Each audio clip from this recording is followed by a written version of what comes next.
ఇది కేవలం సమాచారంగా మాత్రమే భావించండి. వైద్య నిపుణులను సంప్రదించండి.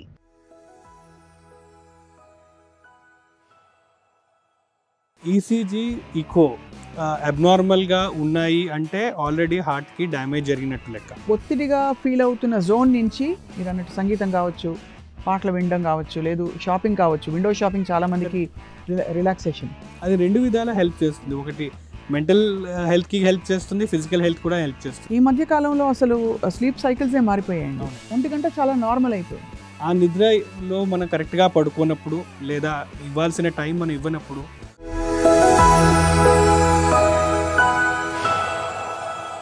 టీఎంటీ అంటే ట్రెడ్మిల్ టెస్ట్, 2D ఎకో, ఇంకా సమ్టైమ్స్ ఈవెన్ యాంజియో, వీటన్నిటిలో కూడా నార్మల్ టెస్ట్లు, నార్మల్ రిపోర్ట్స్ వచ్చిన తర్వాత కూడా ఇంకా కొన్ని మార్కర్స్ ఉంటాయి. ఆ మార్కర్స్ని కూడా రూల్ అవుట్ చేయకపోతే you are still at a risk for heart disease అని. సో ఇది కాకుండా హెచ్ఎస్సిఆర్పి కాకుండా what are the other markers? ముందుగా హార్ట్ అటాక్ రావడానికి రీజన్స్ ఏంటి ఆర్ హార్ట్ అటాక్ ఎందుకు వస్తుంది? ఈసీజీ ఇకో అబ్నార్మల్గా ఉన్నాయి అంటే ఆల్రెడీ హార్ట్కి డ్యామేజ్ జరిగినట్టు లెక్క. So we're already late. So ECG echo ఎప్పుడు అబ్నార్మల్గా ఉండకూడదు. సో ఈసీజీ ఇకో నార్మల్గా ఉంది, then next test usually TMT అనే టెస్ట్ చేస్తుంటారు. టీఎంటీ అనేది మనం ఒక ఎక్సర్సైజ్ చేసి గుండెకి ఒత్తిడి పెడుతున్నాం. అండర్లయింగ్ ప్రాబ్లం ఏదైనా ఉండి అది రెస్టింగ్ స్టేజ్లో మనకు కనిపించలేదు, గుండెని మనం ఒత్తిడి పెట్టి ప్రాబ్లమ్ని మనం బయటికి తీసుకురావడానికి చేసే ప్రయత్నం టీఎంటీ. సో టీఎంటీ 50% సెన్సిటివ్ అంటాం. So 50% of the time TMT మీకు క్వశ్చన్ని ఆన్సర్ చేసే అవకాశం ఉంది. 50% ఆఫ్ ద టైం ఆన్సర్ చేయకపోవచ్చు.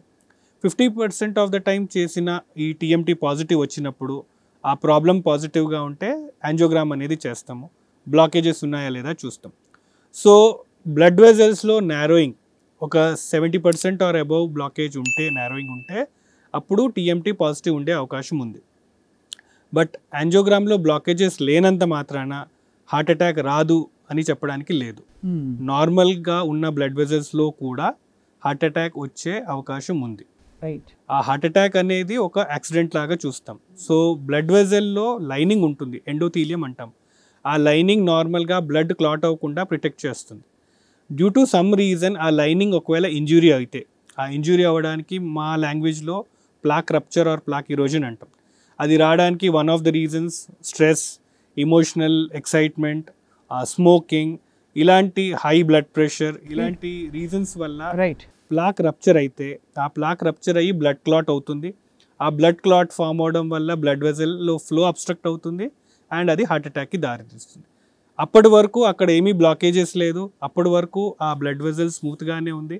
ఆ క్షణంలో ప్లాక్ రప్చర్ అయింది అండ్ ఆ క్షణంలో హార్ట్ అటాక్ వచ్చింది. సో దీన్ని మరి ఆబ్వియస్లీ అంటే ఇది అన్ప్రెడిక్టబుల్ ఈవెంట్ కాబట్టి దీన్ని మాస్టర్ కి అంతా స్ట్రెస్ దగ్గర ఉందంటారు అయితే. అంతే, మిగతావి ప్రెడిక్టబుల్ లైఫ్ స్టైల్, అవి ఇవి ఫుడ్, కొలెస్ట్రాల్ అవన్నీ రిలేట్ చేయొచ్చు, కానీ దీని మాస్టర్ కి అంతా it's at your emotional stress level. అంతేనా? కరెక్ట్. చాలా కష్టం అండి డాక్టర్ ప్రణీత్.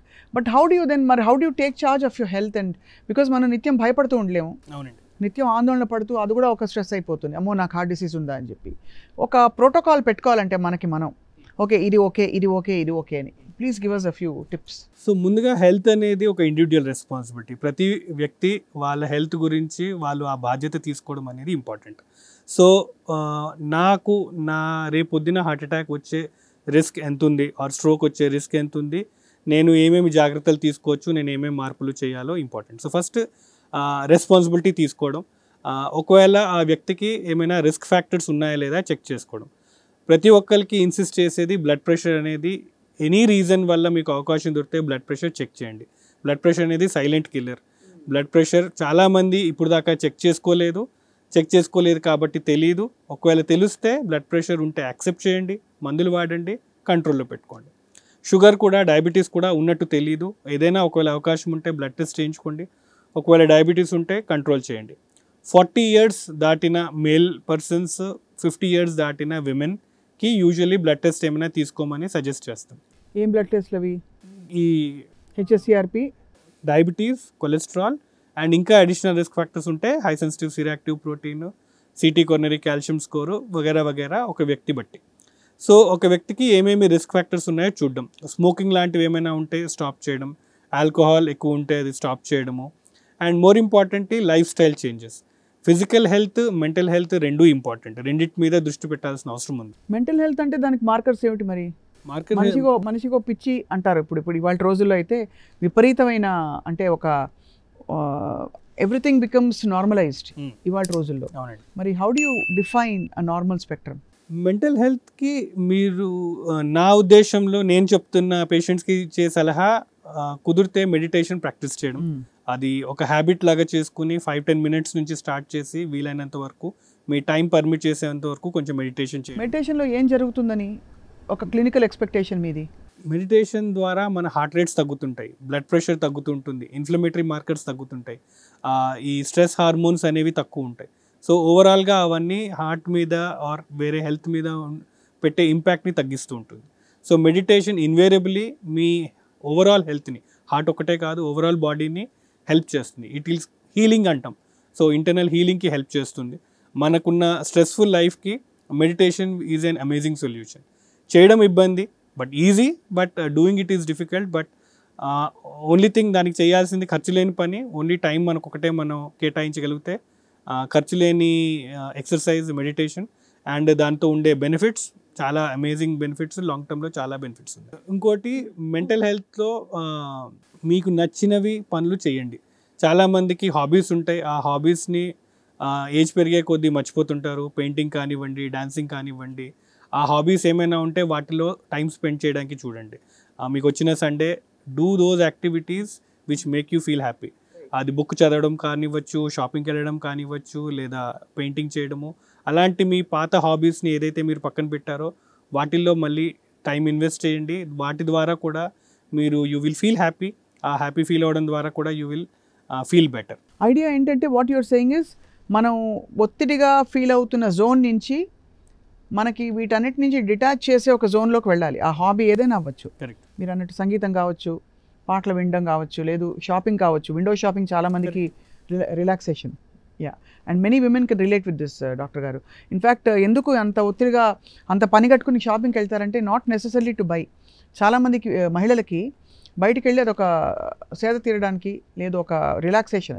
అది రెండు విధాలా హెల్ప్ చేస్తుంది. ఒకటి మెంటల్ హెల్త్కి హెల్ప్ చేస్తుంది, ఫిజికల్ హెల్త్ కూడా హెల్ప్ చేస్తుంది. యాక్టివ్ అవుతారు. వాకింగ్ చేయడం ద్వారా మీ బోన్స్ అండ్ జాయింట్స్ మూవ్ అవుతున్నాయి. సో ఫిజికల్గా కూడా అదొక ఎక్సర్సైజ్ లాగా కౌంట్ అవుతుంది ఈక్వల్లీ. అవన్నీ చూడడం ద్వారా మీరు అన్నట్టు విండో షాపింగ్ ద్వారా if you're feeling happy, equally మీ మెంటల్ హెల్త్ కూడా ఇంపార్టెంట్. సో అది కుదిరినప్పుడు ప్లీజ్ డూ దట్. అది ఆల్వేస్ హెల్ప్ అవుతుంది. ఇవన్నీ కన్సిస్టెన్సీ ఇంపార్టెంట్. ఇవన్నీ ఏదో ఒకరోజు చేసాము అన్నట్టు కాకుండా రోజుమారిగా మనం చేస్తున్నప్పుడు ఇవన్నీ ఎంత కన్సిస్టెంట్గా ఎన్ని రోజులు చేస్తామో ఈక్వల్లీ దాని అడ్వాంటేజెస్ మనకు ఉంటాయి. కాంపౌండ్ ఇంట్రెస్ట్ లాగా రోజులు పెరిగే కొద్దీ దాని అడ్వాంటేజెస్ ఆర్ దాని బెనిఫిట్స్ అనేవి అమంతం మనం చాలా రోజులుగా చూస్తాం. ఇక చాలా ఇంపార్టెంట్ వైటల్ ఫ్యాక్టర్ నిద్ర. ఈ మధ్య కాలంలో అసలు స్లీప్ సైకిల్సే మారిపోయాయండి. ఇదివరకు 10 గంటల కంటే ఆల్మోస్ట్ బార్డరింగ్ ఆన్ లేట్, 11 అంటే వెరీ లేట్. ఇప్పుడు స్టాండర్డ్సే మారిపోయాయి. 1 గంట చాలా నార్మల్ అయిపోయింది. How does that effect the body అండి? ఇట్ డస్ ఎఫెక్ట్ అండి. బాడీ హీల్ అవ్వడానికి, డే టు డే ఒత్తిడిని బాడీ హీల్ చేసుకోవడానికి నిద్ర అనేది ఇంపార్టెంట్. మన అడిక్వేట్ టైం బాడీకి ఇచ్చినప్పుడు, రెస్ట్లో ఇచ్చినప్పుడు బాడీ రిపేర్ చేసుకుని హీల్ చేసుకుని మళ్ళీ నెక్స్ట్ డేకి మనకి రెడీగా చేస్తుంది. ఆ నిద్రలో మనం కరెక్ట్గా పడుకోనప్పుడు లేదా ఇవ్వాల్సిన టైం మనం ఇవ్వనప్పుడు బాడీలో రిపేరింగ్ అవ్వట్లేదు. ఆ రిపేర్ అవ్వట్లేదు కాబట్టి ఆ ప్రాబ్లం అలాగే ఉంది. మళ్ళీ నెక్స్ట్ డే స్ట్రెస్ యాడ్ అయిపోయింది. అలా యాడ్ అవుతూ ఉన్నప్పుడు క్యుములేటివ్గా అది కూడా equally one time break down అయిపోతుంది. రైట్. సో మన బాడీ రిపేరింగ్ కోసం, మెయింటెనెన్స్ కోసం ఎలా అయితే మనం మన ల్యాప్టాప్ని కూడా రోజు షట్ డౌన్ చేసినట్టే మన బాడీని కూడా కొంచెం సేపు షట్ డౌన్ చేసి దానికి ఇవ్వాల్సిన రెస్ట్ ఇస్తే అది కూల్ డౌన్ అవుతుంది. మళ్ళీ రేపు ఎఫిషియెంట్గా వర్క్ చేయడానికి అది అవకాశం ఇస్తుంది. సో ఎంతవరకు మనము మన ల్యాప్టాప్ని లేదా మన ఫోన్ని ఎలా అయితే కేర్ తీసుకుంటున్నామో, స్క్రీన్ గార్డ్ వేసి ప్రొటెక్టర్స్ పెట్టి, అలాగే మన బాడీకి కూడా ఇవ్వాల్సిన టైం ఇచ్చి దానికి కొంచెం మనం ప్రొటెక్షన్ ఇస్తే అది ఈక్వల్లీ మనకి లాంగ్ టర్మ్లో పనిచేయడానికి. Right. Late night movie watching, cell phones చూసుకోవడం, చాటింగ్ చేయడం, ఇవన్నీ చాలామంది రిలాక్సేషన్ అనుకుంటారు. బట్ దానివల్ల జరిగే అనర్థాలు కూడా కొన్ని ఉంటాయి. నిద్ర సరిగా పట్టకపోవడం, ఓవర్ స్టిమ్యులేట్ అయిపోవడం, అంటే ఒకవేళ మీరు లేట్ నైట్ నిజంగానే వన్ టైం మీరు బ్రింజ్ వాచింగ్ చేయాలి లేదా ఆ సాటర్డే నైట్ మీకు ఎంజాయ్ చేయాలని ఉంటే you do that. But equally దాన్ని కాంపెన్సేట్ చేయడానికి నెక్స్ట్ డేనో లేకపోతే some time in the week మీరు ఆ కాంపెన్సేటెడ్ ఏదైతే టైం మీరు మీ మూవీకి ఇచ్చారో ఆ టైం మళ్ళీ మీరు ఇంకొక చోట దాన్ని కాంపెన్సేట్ చేయాలి. మధ్యాహ్నం కుదిరితే ఒక ఆఫ్టర్నూన్ న్యాప్ తీసుకోవడము లేదా ఇంకేదైనా ఆ కోటా ఆఫ్ టైం మళ్ళీ మనం తిరిగి ఇచ్చేస్తే ఇట్ ఈస్ ఓకే. బట్ ఇటు కాంప్రమైజ్ చేసి స్లీప్ని కాంప్రమైజ్ చేసి మిగతా మన అడిక్షన్స్ని లేదా వాటిని మనం బింజ్ వాచ్ చేస్తే ఈక్వల్లీ అది your body will not like it. So abuse చేయడం అనేది కరెక్ట్ కాదు. You take care of me, I take care of you, ఆ పాలసీ మనము బాడీతో పెట్టుకోవాలి. అది right. And of course most important doctor గారు, ఆహారపు అలవాట్లు అంటే ఒక్కొక్కళ్ళు ఒక్కొక్కటి చెప్తున్నారు. మొత్తం అసలు ప్రోటీన్ తినేమని చెప్తున్నారు, నాన్ వెజ్ మీటే వద్దు అవాయిడ్ చేసేయండి, వీగన్ అయిపోండి అని ఇంకోటి చెప్తున్నారు. మీరు ఇచ్చే సలహా ఏంటి? ఏదైనా కానీ అతిగా చేసినప్పుడు ఏదైనా ప్రాబ్లమేనండి. అందరికీ ప్రతి వ్యక్తికి ఫుడ్ హ్యాబిట్స్ అనేవి ఇండివిజువల్గా ప్రతి ఒక్కరికి డిఫరెంట్ ఉంటాయి. ఒక ఫ్యామిలీలో కూడా నలుగురు ఉంటే నలుగురి ఆహార నియమాలు ఆహార పద్ధతులు డిఫరెంట్గా ఉంటాయి. ఇండివిజువల్ టేస్ట్స్ని ఇండివిజువల్ లైక్స్ని రెస్పెక్ట్ చేయడం ఇంపార్టెంట్. కొన్ని గ్రాస్గా మనం చూసుకోవాల్సింది మోడరేషన్ ఈజ్ ది కీ. ఎక్కువగా ఏది చేయకూడదు, అన్ని వెరైటీ ఉండాలి, మన బాడీకి అన్ని టేస్ట్లు అవసరం ఉంటుంది కాబట్టి ఏది ఎక్స్ట్రీమ్కి వెళ్ళకుండా లిమిట్స్లో ఉంటే బెటర్.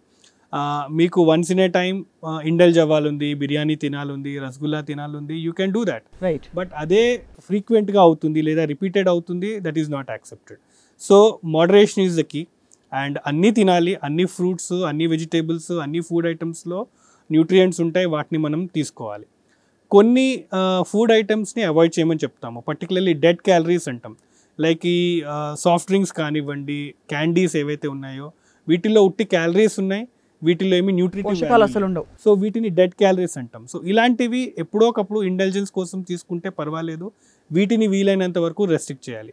బట్ నార్మల్గా ఉండే ఫుడ్ ఐటమ్స్లో న్యూట్రిటివ్ వాల్యూస్ ఉంటాయి కాబట్టి వాటిని మనం మోడరేట్ క్వాంటిటీస్లో తీసుకుంటే ప్రాబ్లం లేదు. అండ్ ఇన్ కేస్ ఎక్కువగా తీసుకుంటున్నా వాటిని మనం ఫిజికల్ యాక్టివిటీతో పాటు ఈక్వల్లీ బ్యాలెన్స్ అవుట్ చేస్తే, like once in a time మీరు ఇండల్జ్ అయ్యారు, దెన్ ఈక్వల్లీ ఫిజికల్ యాక్టివిటీ తోటి మనం కౌంటరాక్ట్ చేస్తే యు ఆర్ ఓకే. రెండింటిని మనం బ్యాలెన్స్ చేయొచ్చు. ఫిజికల్ యాక్టివిటీ లేదు బట్ ఓన్లీ మనం డైట్ మీదే ఫోకస్ చేస్తున్నాము, ఇట్స్ అ ప్రాబ్లం. సో రెండింటిని బ్యాలెన్స్ చేసుకుంటూ మనకు కావాల్సినవన్నీ తింటూ మోడరేషన్ని మనం పెట్టుకున్నప్పుడు లైఫ్ సఫర్ అవ్వకుండా మన లైఫ్ని మనం ఎంజాయ్ చేస్తూ ఆ చిన్న చిన్న కోరికలు తీర్చుకుంటూ ఆ లైఫ్ని మనం ఎంజాయ్ చేయడం అనేది ఇంపార్టెంట్ అండి. మీరు ఆల్రెడీ ఈ టీఎంటీలు, ఈ కొలెస్ట్రాల్స్, లిపిడ్ ప్రొఫైల్స్ ఇవన్నీ కాకుండా చెప్పిన ఒక టెస్ట్ హెచ్ఎస్సిఆర్పి. రెండో టెస్ట్ మీరు ఇది ప్లాక్ రప్చర్ అయిందా తెలుసుకోవడానికి దానికి ఏమైనా నిర్ధారణ చేసే టెస్ట్లు ఉన్నాయా? కొంతమందిలో చేసే ఇంకొక టెస్ట్ కూడా సిటీ కొరనరీ కాల్షియం స్కోరింగ్ అని చెప్తాము. ఇది ఒక సింపుల్ టెస్టే, సిటీ కొరనరీ కాల్షియం స్కోరింగ్ అంటాం. సో సిటీ స్కాన్లో వ్యక్తి స్కాన్ చేస్తాము, చెస్ట్ ఆర్ బ్లడ్ వెజల్స్ని మనము స్కాన్ చేస్తాం. వీటిలో కాల్షియం ఏమైనా డిపాజిట్ అయ్యిందా అనేది చూస్తూ ఉంటాం. కాల్షియం బ్లడ్ వెజల్స్లో ఉండకూడదు. బ్లడ్ వెజల్స్లో కాల్షియం ఉంది అంటే ఆ బ్లడ్ వెజల్స్లో రప్చర్ అయ్యే ప్రమాదం ఉంది. కాల్షియం స్కోర్ ఎంత ఎక్కువగా ఉంటుందో ఈక్వల్లీ అంతే వాళ్ళకి ప్రాబ్లమ్స్ వచ్చే అవకాశం ఉంటుంది. సో ఒక 40-year-old పర్సన్లో కాల్షియం స్కోరింగ్ అనేది ఉండకూడదు. 60-65 years oldలో కొంచెం కాల్షియం స్కోర్ ఉండే అవకాశం ఉంది. సో ఏ రిస్క్ ఫ్యాక్టర్స్ లేవు, డయాబెటీస్ లేదు, బీపీ లేదు, కొలెస్ట్రాల్ లేదు, స్మోకింగ్ చేయట్లేదు, బట్ ఆ వ్యక్తికి అయినా కాల్షియం స్కోరింగ్ ఉంది అంటే ఆ వ్యక్తికి రిస్క్ ఉంది. అట్ ద సేమ్ టైం ఈ రిస్క్ ఫ్యాక్టర్స్ ఉన్నాయి, కాల్షియం స్కోర్ ఉండొచ్చు. So another simple test, non invasive test, దానికి ఏమీ ప్రిపరేషన్ లేకుండా ఎప్పుడైనా చేసుకోవాల్సిన టెస్ట్ అనేది ఒక city coronary. So once a year చేస్తే సరిపోతుందండి? అది once in 5 years madam. Radiation ఉంటుంది కాబట్టి అంత ఫ్రీక్వెంట్గా చెప్పారు. Okay, once in 5 years, that's great actually. So చాలా అద్భుతమైన very user friendly latest information అందించారు ఇవాళ doctor Praneeth. Thank you so much. And obviously ఇవి అందరికీ వర్తిస్తాయా అంటే బహుశా మీరు మీ ఫిజిషియన్ని ఫస్ట్ కన్సల్ట్ చేసి మీకు కార్డియాక్ కేర్ అవసరం అంటే కార్డియాలజిస్ట్కి రెఫర్ అయ్యి వెళ్ళి ఆ తర్వాత మీ కేస్ హిస్టరీని బట్టి ఏ టెస్ట్ చేయాలో మీ డాక్టర్ గారు మీకు చెప్తారు. ఇది జనరల్ ఇన్ఫర్మేషన్ మాత్రమే, పానిక్ అవ్వాల్సిన అవసరం లేనే లేదు. Thank you all for watching.